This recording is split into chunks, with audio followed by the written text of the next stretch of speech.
당신은 여자친구가 생겼습니다. 그리고 떨어져 있기 싫은 마음에 동거를 시작합니다. 서로 배려와 양보를 하고 행복한 동거 생활을 하고 있습니다. 저녁에 맥주를 같이 마시며 집안일을 누가 무엇을 할지 언제 쓰레기를 버릴지 정합니다. 두 사람은 각자 일주일에 한 번씩 분리수거를 하기로 정했습니다. 당신은 일요일, 여자친구는 수요일을 맡았습니다. 곧 첫 번째 일요일이 다가왔고 당신은 분리수거를 합니다. 그리고 첫 번째 수요일이 다가오자 여자친구가 분리수거를 합니다. 이 상태가 몇 주 동안 지속됩니다. 그러던 어느 수요일, 일을 늦게 마치고 집에 돌아온 당신은 분리수거 안 된 재활용품들이 수북히 쌓여있는 것을 발견합니다. 당신은 아무 말도 하지 않았습니다. 오늘 바쁜가?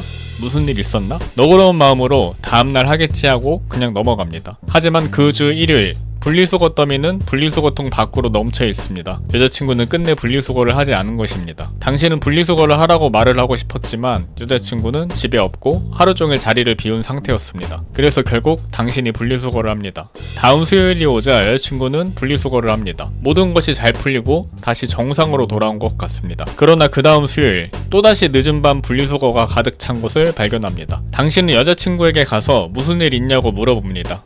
여자친구는 깜빡했다며 꼭 하겠다고 확답합니다. 당신은 이를 받아들입니다. 하지만 다음날에도 분리수거는 그대로입니다. 그 다음날도 마찬가지였습니다. 당신은 문제에 봉착했음을 깨닫습니다. 그 주 일요일이 오자 당신은 어떻게 해야 할지 고민합니다. 분리수거를 해야 할까요? 아니면 여자친구가 할 때까지 기다릴까요? 어떻게 하시겠습니까? 앞으로 어떻게 될까요? 상황을 되돌릴 수 있을까요? 만약 당신이 쌓여져 있는 분리수거를 하지 않았는데도 여자친구가 여전히 하지 않는다면 어떻게 될까요? 집이 엉망이 될 것입니다. 반대로 당신이 다시 한번 분리수거를 하면 앞으로 매번 당신이 하게 되지 않을까요? 이 상황은 게임 이론에서 유명한 사고 실험인 죄수의 딜레마 중 하나입니다. 두 사람 모두 협력하는 것이 더 유리하지만 각자 상대를 배신할 수 있는 카드를 갖고 있는 상황을 말합니다. 그러나 둘 다 협력하지 않으면 결국 둘 다 나쁜 결과를 맞이하게 됩니다. 이 사례에서 개인의 이익은 분리수거를 하는데 시간을 쓰지 않는 것입니다. 그 결과는 집에 냄새가 나고 기분이 좋지 않겠죠. 게임 이론은 명확한 목표와 정의된 제약 조건이 있다면 언제나 합리적으로 옳은 선택에 도출할 수 있습니다. 나아가 여러 번의 선택에 걸친 최적의 전략을 찾아낼 수도 있습니다. 여기서 말하는 게임 이론에서의 게임은 우리가 생각하는 놀이가 아니라 결과와 보상이 다른 사람들의 선택에 의해 결정되는 여러 의사결정자 간에 발생하는 모든 상호작용을 의미합니다. 그리고 이 게임 이론의 상호작용에는 협력적 게임과 비협력적 게임이 있습니다. 협력적 게임 이론이란 방금 예를 들었던 분리수거 당번이나 스포츠팀 선수들, 비즈니스 파트너, 국제 동맹이나 무역 등등이 있습니다. 이 경우 목표가 공유되고 자원과 정보가 훨씬 자유롭게 교환되며 공정성과 상호 이익이 암묵적으로 전제되어 있습니다. 반면 비협력적 게임 이론은 세상에 훨씬 더 흔하게 존재하며 단언컨대 훨씬 더 흥미롭습니다. 비협력적 게임에서는 일반적으로 승자와 패자가 존재합니다. 플레이어들은 상대방의 희생을 대가로 자신에게 이익이 되도록 의도적인 선택을 하며 독립적으로 행동합니다. 예를 들어 보겠습니다. 2000년대 후반 영국의 게임쇼인 골든볼즈가 있습니다. 두 명의 낯선 사람이 맞은편에 앉아 큰 돈을 나누어 가질지 아니면 독식할지 정하는 거죠. 각자의 선택은 상대방이 돈을 받을 수 있는지 얼마나 받을 수 있는지 직접적인 영향을 미쳤지만 공개되어 확정될 때까지는 상대방의 최종 선택을 알 수 없습니다. 상금은 3억으로 하고 게임 룰을 설명드리겠습니다. 둘 다 나누기를 선택하면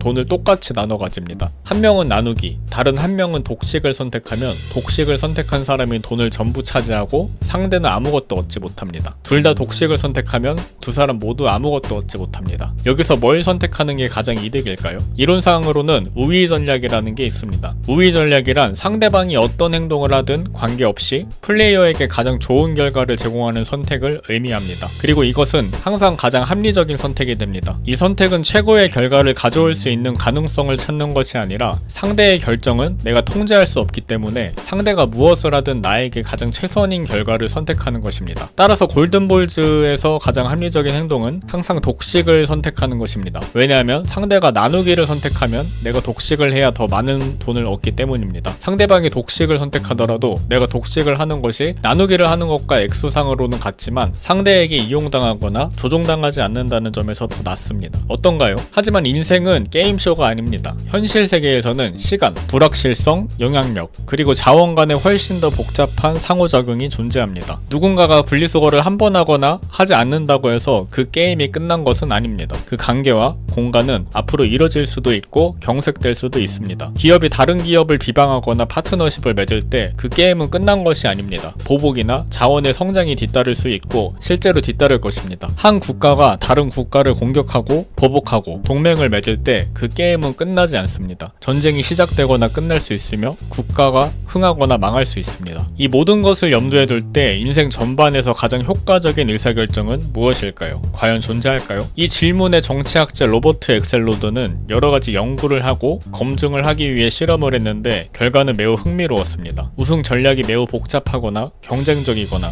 둘 다 교활하고 고약한 전략을 택할 것을 예상했지만 연구에서 우승한 사람들은 대체로 단순하고 친절하며 관대했습니다. 조금 깊게 설명하자면 우승자는 항상 협력으로 시작했습니다. 그 이후부터는 상대방의 이전 수를 그대로 계속 따라합니다. 따라서 상대방이 배신하지 않는 한 계속해서 협력하는 것입니다. 하지만 상대가 배신하는 순간 우승자는 그 즉시 배신으로 응수하며 상대가 다시 협력할 때까지 계속 배신합니다. 다시 상대가 협력하면 우승자는 이전의 배신을 묻지 않고 용서하며 상대가 배신할 때까지 협력 상태로 돌아갑니다. 이 과정이 반복됩니다. 이 전략은 그 과정에서 승리를 하지 않습니다. 비기거나 패할 수밖에 없죠. 하지만 게임 내에서 너가 협력하면 나도 협력한다는 게 존재하기 때문에 끝에는 이게 가장 합리적인 결과에 도달한다는 것이죠. 반대로 교활한 게임 전략을 쓰는 사람들은 서로 자주 배신하는 전쟁에 휘말려 상호 파멸로 이어지는 경우가 많았습니다. 이 연구가 주는 시사점은 매우 명확합니다. 친절함과 협력으로 먼저 시작하는 것은 약점이 아닌 강점입니다. 반대로 먼저 배신을 일삼거나 유도하는 개인은 비록 초기에는 승리하는 것처럼 보일지라도 시간이 지남에 따라 스스로 약화시키고 결국 패배할 가능성이 높습니다. 원한을 품는 것은 약점이며 용서는 강점입니다. 하지만 여기서 주의할 점은 약함 그 자체도 약점입니다. 즉 아무런 대가 없이 누군가 나에게 해를 가하도록 방치하는 것은 이용당하고 패배하는 길로 이어집니다. 다만 응징을 가하는 방식 역시 중요한데 응징은 모호하거나 조작적이지 않고 일관되고 명확해야 합니다. 이걸 우리가 자주 쓰는 말로 눈에는 눈, 이에는 이라고 하죠. 선이든 악이든 받은 만큼 돌려주는 겁니다. 개인적인 차원에서 보자면 친절하고 솔직하며 이해심 많되 절대로 만만한 호구가 되지 않는 것을 의미합니다. 물론 이 연구로 실제 상호작용의 복잡성을 결코 완전하게 평가할 수는 없습니다. 실제 상호작용에는 수많은 사람과 이슈, 수많은 관점과 목표, 비대칭적인 영향력과 자원, 알려지지 않은 정보 등등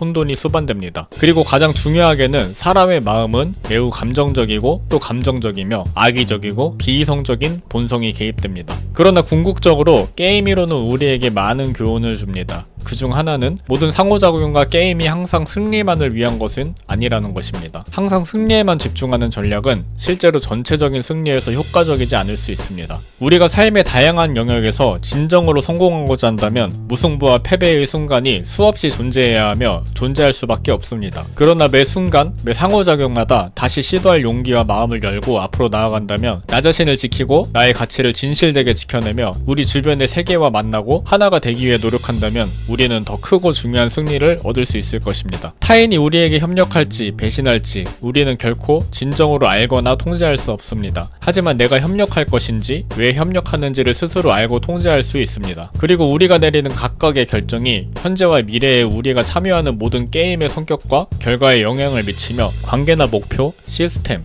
나아가 사회와 지구 전체를 흥하게 하거나 망하게 할 수 있다는 점을 우리는 알고 있습니다. 그러니 우선 나 자신을 위해서라도 우리의 날이 왔을 때 잊지 말고 분리수거를 하도록 합시다.